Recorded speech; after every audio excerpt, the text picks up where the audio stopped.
Bienvenue à toutes et à tous à la une de cette édition. Première séance de travail des membres du comité sur la coopération muséale et patrimoniale entre la France et le Bénin, tenue ce mercredi 19 septembre 2018. Flambée des coûts de communication via les réseaux sociaux depuis ce mercredi en République du Bénin, une décision qui n'est pas du goût des consommateurs et qui ont réagi dans cette édition. En interactualité, vous suivrez de nouvelles révélations inhérentes au port d'armes de l'ex-collaborateur de l'Élysée, Alessandre Benalla.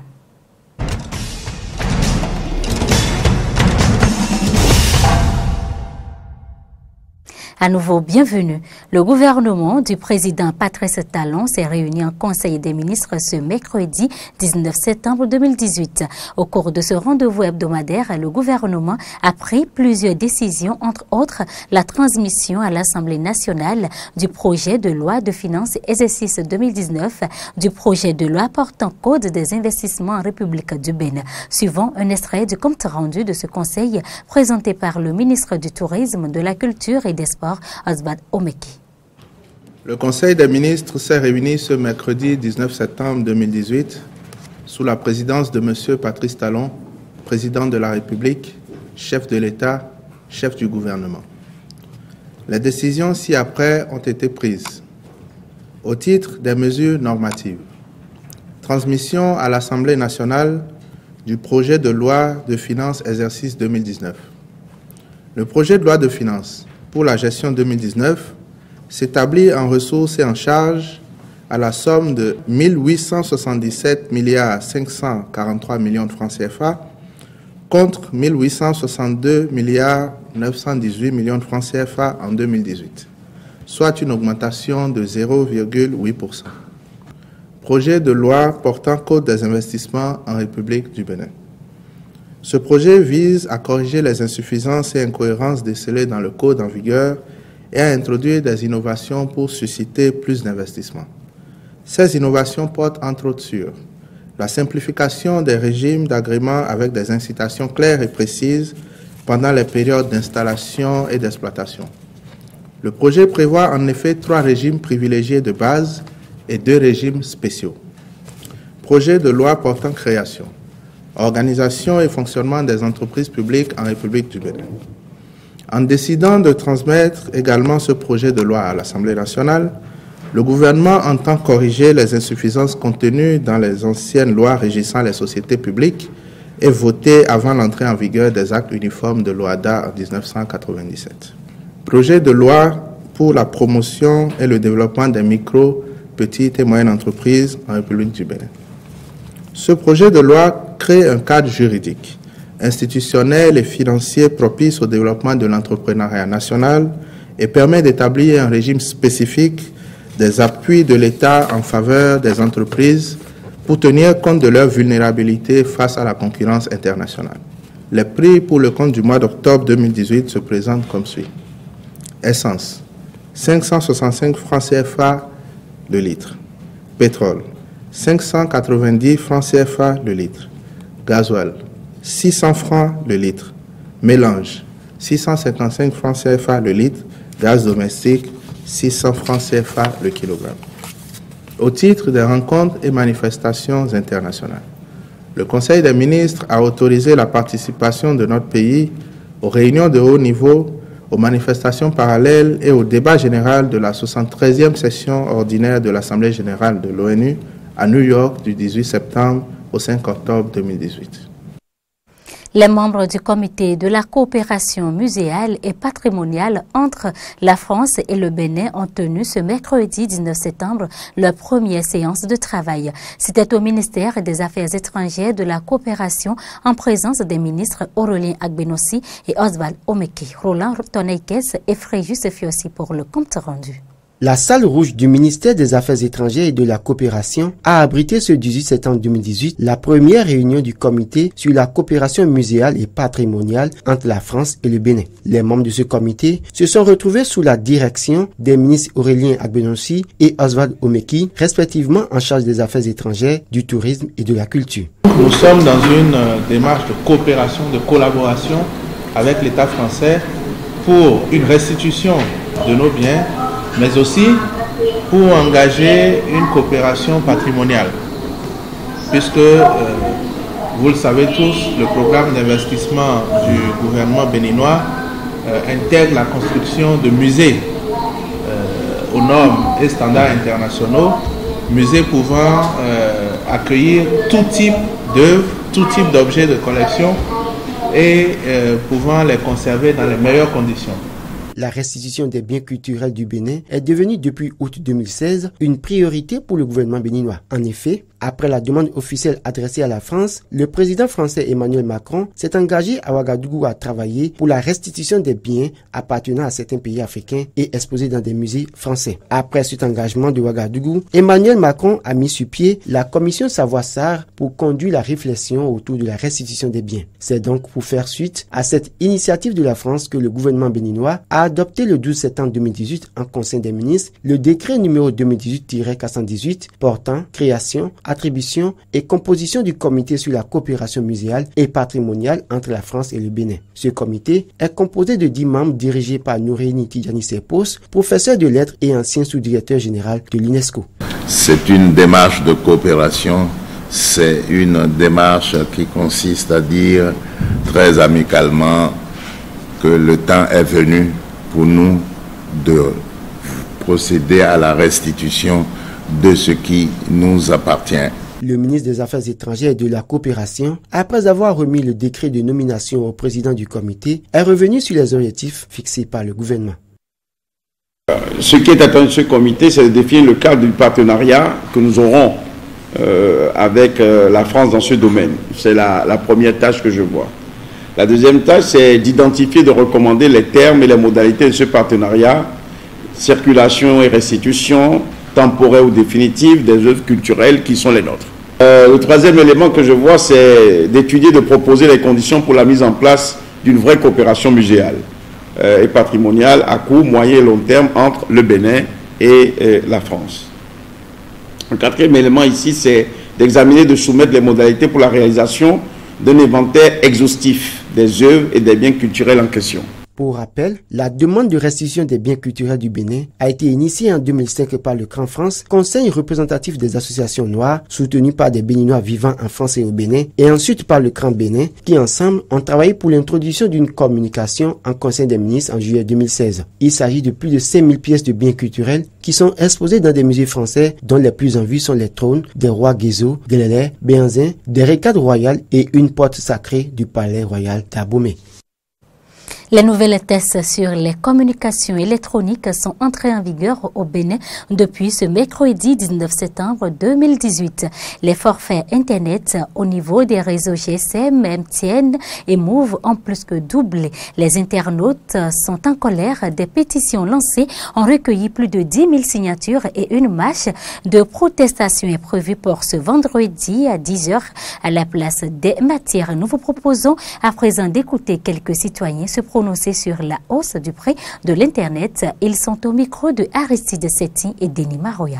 C'est vrai que les gens en abusent parce qu'il y a toutes sortes de choses qui se passent sur les réseaux sociaux. Mais je trouve que ce n'est pas une raison suffisante qu'on puisse taxer les choses autant. Parce qu'il y en a qui y mêlent leurs activités. Nous, par exemple, c'est un grand coup. Parce que la communication, déjà le milieu artistique a déjà pris un coup. Et déjà, ce n'est pas les réseaux sociaux qu'on arrive à communiquer autour des choses que nous réussissons à organiser encore. Donc actuellement, si tel que les choses sont là, même si nous on réussit à publier des choses, si les autres n'ont pas les moyens d'aller pour pouvoir avoir les nouvelles, ça ne passerait pas. On n'aura pas de public pour nos événements. Du coup, ça ne marche pas parce qu'on n'a pas les moyens d'aller forcément à la télé pour pouvoir faire la communication autour de nos événements. Donc les réseaux sociaux, qu'on le veuille ou pas, nous donne une certaine visibilité. Facebook, c'est 2 milliards d'abonnés par exemple. Quand je prends Facebook seul, 2 milliards d'abonnés, ça veut dire 2 milliards potentiels de clients pour une entreprise. Et quand vous demandez à ces entreprises-là d'augmenter le prix de leurs marchandises, vous savez bien que ceux qui doivent acheter leurs salaires n'ont pas augmenté par exemple. Et quand vous augmentez le forfait, c'est que vous leur dites ne venez plus sur ces différents réseaux sociaux-là. Et quand vous êtes une entreprise et que vous devez venir vendre sur Facebook et que vous avez les moyens pour activer un forfait et que ceux qui doivent acheter ne sont pas sur les réseaux, ça ne sert à rien que vous soyez sur ces réseaux sociaux-là. Donc ça tue en fait le travail que nous faisons. On a parlé il y a quelques mois encore, quelques jours, des blogueurs par exemple, qui sont des journalistes indépendants qui participent en fait à la décentralisation de l'information. Si ceux-là ont la cherté de la connexion et ne peuvent plus souscrire en fait comme cela se doit, vous voyez, ça crée en fait un problème. La vie estudiantine d'abord, vous allez remarquer que dans nos groupes d'étudiants, il n'y a plus, l'information ne circule plus. Parce que je ne vois pas le pauvre étudiant réunir plus de 5 000 francs pour avoir 1 giga de connexion.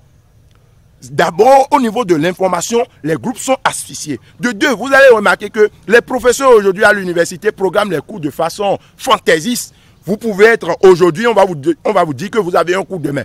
Voilà, vous ne pouvez pas appeler tous les étudiants pour leur dire nous avons cours demain. Vous êtes obligé de passer par les groupes Messenger par exemple, ou bien les groupes Facebook, ou bien les groupes WhatsApp pour informer le dernier béninois, le dernier étudiant qui se retrouve de l'autre coin du pays. Donc c'est une manière quand même d'empêcher même les étudiants de communiquer entre eux et d'être réguliers au cours.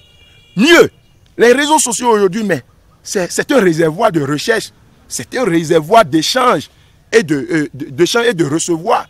Des gens sont ici, ils font des recherches ailleurs, ils rentrent en contact avec des gens d'autres horizons, d'autres universités. Vous êtes d'accord avec moi, avec la taxation, ces étudiants ne seront plus en mesure d'aller et surfer comme ils veulent, de recevoir des informations comme ils veulent et de se distraire aussi. Ça fait que nous n'arrivons plus à nous partager les informations et les recherches internet pour accélérer les travaux de rédaction sont devenues très difficiles.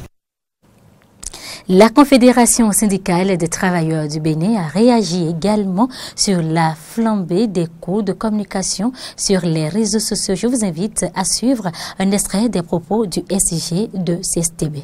Effectivement, ce matin, je me suis levé et j'ai voulu activer les forfaits. Finalement, quand j'activais un forfait de 500 francs sur MTN, ça me donnait 2500. Aujourd'hui, j'ai activé le forfait de 500, ça m'a donné 1000 francs. En activant un forfait de 500 Move, ça me donnait 41 ou 42 minutes. Aujourd'hui, ça m'a donné 16 minutes.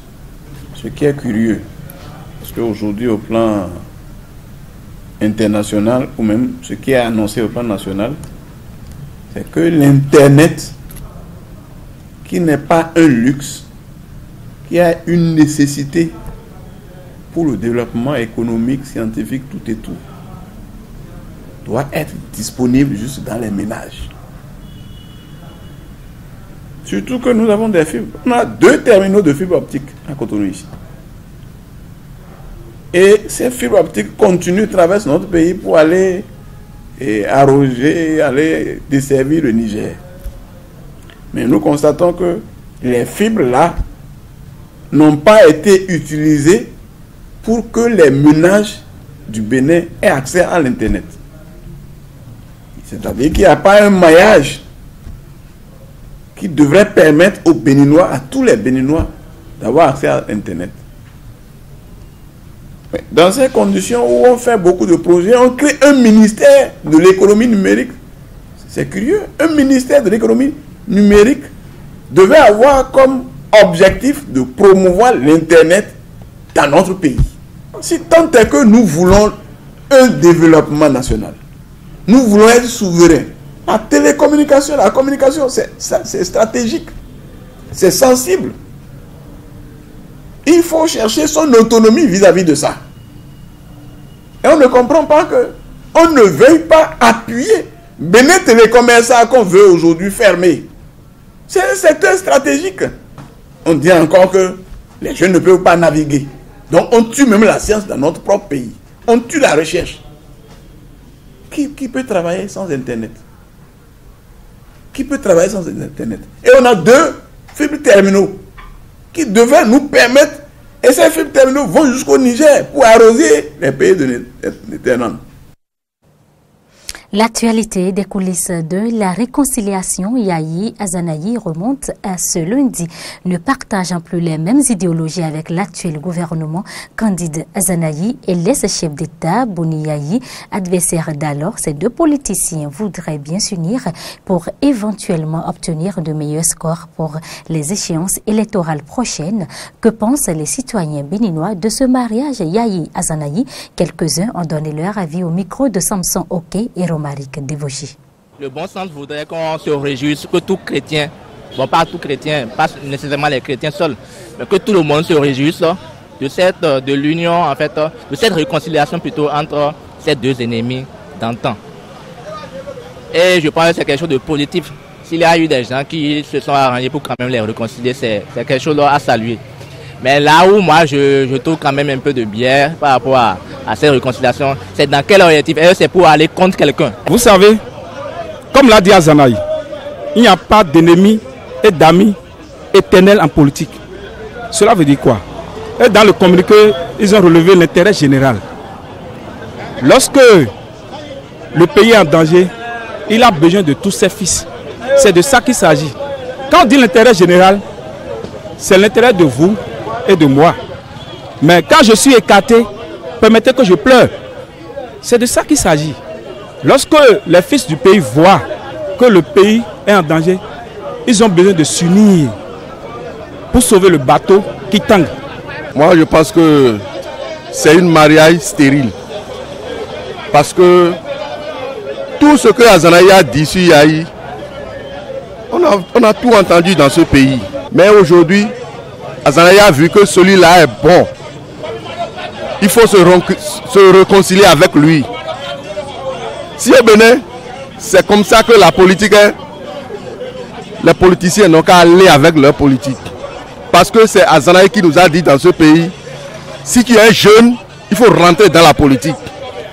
Mais la politique d'Azanayi ne me plaît pas. Et cette réconciliation, je pense que c'est une bonne réconciliation. Pourquoi il dit ça, monsieur le journaliste? Je pense que ancien président Boni Yayi, ce n'est pas ancien président. On appelle José Mourinho du Bénin. Et Azanayi, c'est comme Real Madrid qu'on appelle Ronaldo. C'est Ronaldo même qui était arrivé dans son club maintenant. Avant, on était prêté pour les opposants. Et maintenant, lui-même dit que maintenant, là, il va venir dans son club. Je pense que bon vent. Et je pense que ça c'est un duel entre Paul Guadola, je dis ça chaque fois, entre Paul Guadola et José Mourinho. C'est Yayi qui est José Mourinho, président Patrice Talon, avec respect, c'est Paul Guadola. C'est ça qu'on va voir en 2019. On va voir celui qui va prendre cette trophée en 2019. Autre information dans cette édition, vous le savez également, l'Assemblée nationale a autorisé la poursuite de 4 anciens ministres de l'ancien régime sur les 5 à la demande du procureur de la République pour répondre des infractions et fautes de gestion supposées commises dans l'exercice de leurs fonctions. Il s'agit bel et bien de l'ancien garde des Sceaux, Valentin Djenotin, Fatouma Djibril de l'agriculture, Aboubacar Yaya de la fonction publique et Simplice Kodjo de l'intérieur. Pour mieux comprendre le bien fondé de cette poursuite judiciaire et les procédures qui en découlent, je vous invite à suivre les explications de Jacques Migan, président du Front des Républicains pour le développement de la capitale, au micro de Hayat Foué et Romaric Devoshi.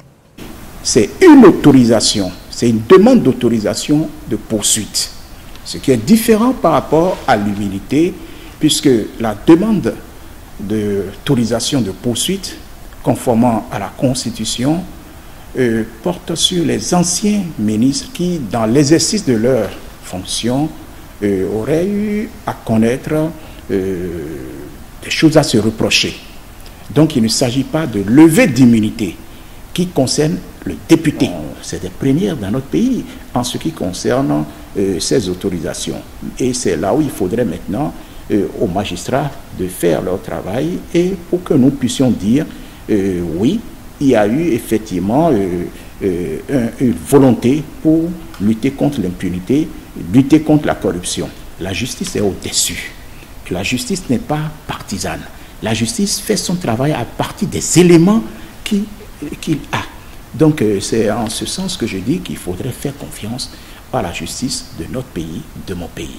Donc je crois que quand les juges instructeurs feront le travail, oui, la haute cour de justice sera saisie pour en décider. C'est en cela que je dis que les institutions de mon pays fonctionnent, puisque nous sommes en train d'assister à un événement important. Et revient à cette justice de faire, je ne dirais pas de faire vite, mais de faire dans l'intérêt supérieur de la nation, parce que ceux qui sont poursuivis jusqu'à nouvel ordre sont présumés innocents. Ils ne sont pas coupables. Et c'est ce que j'ai toujours dit en ce qui concerne l'immunité à lever. Au contraire, quand quelqu'un dit je suis innocent, en principe, cette personne doit aller demander la levée de son immunité en ce qui concerne le magistrat. Quand quelqu'un dit « je suis innocent » en ce qui concerne les ministres à qui on demande l'autorisation de poursuite, c'est pour aller défendre leur honneur, leur vérité, leur innocence. Donc juste là encore, il n'y a pas de chasse aux sorcières comme les gens le disent. Écoutons à présent ce que pensent certains citoyens béninois de cette autorisation de poursuite des 4 anciens ministres enclenchés au Parlement. Pour moi, ce n'est pas un événement. Ce n'est pas non plus un non-lieu. Mais vous savez, tout bon citoyen doit exiger d'un dirigeant qui a eu la chance de gérer. Il doit rendre compte. Normalement, vous devez même vous préparer à cela. Vous devez vous préparer à cela, à rendre compte au peuple. Et si on vous interpelle, vous devez vous répondre. Si vous êtes clean, là, on vous libère. Mais il y a un mais. Il y a un mais parce que quand vous voyez les 4 levées d'immunité parlementaire, ils sont seulement d'un seul camp. Ils sont seulement du camp de l'opposition. Donc, je me pose plusieurs questions, à savoir si c'est seulement dans ce camp que les gens ont mal géré. Alors que le peuple sait, le peuple réclame des dossiers, comme Maria Gleta, PPA 2, machine agricole, avion présidentiel. Mais quand je prends ces 4 levées d'immunité parlementaire, je ne vois pas ces grands dossiers-là qui dressent des milliards. Personne n'est contre cette décision de levée d'immunité. Mais ce que chacun de nous doit savoir, la levée d'immunité n'est pas une décision de justice. Ils sont en train d'empêcher seulement les ministres d'aller aux élections, d'aller faire campagne. Pour la simple raison que ce dossier ne finira pas si tant. Le dossier-là va durer jusqu'au départ de Talon au pouvoir. Vous savez, pour la simple raison que la procédure encore reste, on a juste levé. Ils demeurent tous députés jusqu'à ce que leur culpabilité soit révélée par un juge. Vous voyez, cette décision me va droit au cœur. Parce que depuis l'arrivée de notre démocratie, nous avons l'institution Haute Cour de la justice qui n'a jamais fonctionné. Et je traite cette institution d'une institution budgétivore avant. Mais aujourd'hui, le gouvernement de la rupture et le président de l'Assemblée voulait faire travailler maintenant cette institution. Parce que nos parlements étaient refus des détourneurs des fonds publics. Mais désormais, rien ne serait plus comme ça parce que le gouvernement et le président de l'Assemblée a décidé de casser la porte qui se retrouve à Porte-Nouveau à l'Assemblée nationale, là où les détourneurs se cachent. Le président de la République, le président de l'Assemblée a décidé de défoncer cette porte pour nous. Et cette décision va dans l'intérêt général. Parce qu'au Bénin, quand on met quelqu'un à quelque part de gérer, il ne pense pas l'intérêt général. Il pense les enfants et les poches. Et ça ne nous arrange pas. Des propos recueillis par Ayat Foué et Fiacre Voitan. Actualité hors du Bénin, faire du tourisme au Nigeria, ça se mérite. Il faudra 8 heures de bus pour parcourir 250 km sur une route parsemée de trous et d'obstacles. Savoir négocier finement avec des agents de police véreux et grimper 620 marches dans la chaleur moite des tropiques. Reportage. Après plus de 8 heures de bus et l'ascension de près de 700 marches, ce groupe de jeunes touristes originaires de Lagos peut enfin profiter de la vue et prendre un maximum de photos. Chamaka a organisé cette balade pour ses apprentis aventuriers via Instagram. Le voyage est réussi, à condition de pouvoir poster un maximum sur les réseaux sociaux. Si vous partez en vacances pour vous détendre avec votre conjoint, il vous suffit de vous déconnecter des réseaux sociaux. Mais si vous partez à l'aventure, en randonnée, il faut poster des photos sur les réseaux sociaux. C'est à la fois pour garder des souvenirs et les partager avec votre famille. Grâce à ces jolies photos en ligne, Chiamaka compte 40 000 followers et fait le buzz depuis les quatre coins du Nigeria. Le business des agences de tourisme en ligne est en plein boom, avec de nombreux sites naturels et historiques comme ces somptueuses collines à Idanré, à 400 km au sud de la capitale. Le pays a un immense potentiel encore sous-exploité. J'ai toujours aimé faire du tourisme et je suis chanceuse d'avoir pu voyager en dehors du Nigeria, mais je me suis demandé pourquoi je n'en faisais pas au Nigeria. Alors, quand j'ai vu une offre sur les réseaux sociaux, celle de Social Prefecture, c'était la bonne occasion. Mais le mauvais état des routes, le manque d'infrastructures et l'insécurité freinent le développement du tourisme. Pour cette journaliste spécialisée dans le secteur, le Nigeria pourrait devenir une destination incontournable si le gouvernement investissait dans ce domaine encore embryonnaire. Nous avons un long chemin à parcourir dans le secteur du tourisme au Nigeria, mais je pense qu'avec les jeunes comme moi, qui explorent davantage et partagent plus d'informations, au cours des 10 prochaines années, le Nigeria pourrait rivaliser avec l'Afrique du Sud ou le Kenya. Ils dépensent tellement d'argent pour promouvoir le tourisme dans leur pays. Il faudra encore du temps avant que les touristes du monde entier ne viennent gêner ces randonneurs en herbe. Alors en attendant, ils peuvent profiter des grands espaces et prendre toujours plus de selfies. Actualité en France, l'ex-collaborateur de l'Élysée, Alessandra Benalla, affirme n'avoir jamais été le garde du corps d'Emmanuel Macron et assure que son port d'armes était lié à sa sécurité personnelle. On l'écoute. Très précise, à l'occasion de la campagne présidentielle, je regrette de vous dire, je n'étais pas le garde du corps d'Emmanuel Macron. Je n'ai jamais été le garde du corps d'Emmanuel Macron. À partir du moment où vous aviez 2 personnes qui étaient en charge de la protection, qui étaient dans la voiture avec Emmanuel Macron, qui l'accompagnaient partout, même là où je n'allais pas, le soir, dans des rendez-vous, chez des médias, etc. Je n'étais pas avec lui. Moi, j'avais une tâche d'organisation générale, de sécurité générale. Mais sur des meetings, j'ai fait une demande, à titre personnel, d'autorisation de port d'armes pour des motifs de défense et de sécurité personnelle. Parce que quand vous êtes dans des fonctions à la présidence de la République ou pendant la campagne présidentielle, vous êtes exposé vous-même. Et on est tous, en tout cas moi de mon point de vue, on est exposé. On passe dans les médias, vous êtes identifié, quand vous habitez dans le même endroit depuis 8 ans, il peut vous arriver quelque chose. Donc j'ai fait une demande pour ma sécurité personnelle. Je crois savoir et j'ai le regret d'avoir eu les propos qui ont été les miens à votre rencontre. Pour le reste, je voulais vous assurer de mon respect total de l'institution, des institutions, du Sénat et des sénateurs. Et vous présenter mes excuses, Monsieur le Président Barr, en ce qui concerne les propos que j'ai pu avoir, parce qu'on n'attaque pas les hommes. Et c'est sur ces mots que nous mettons un terme à cette édition. Merci de votre aimable attention. À bientôt sur Eden TV.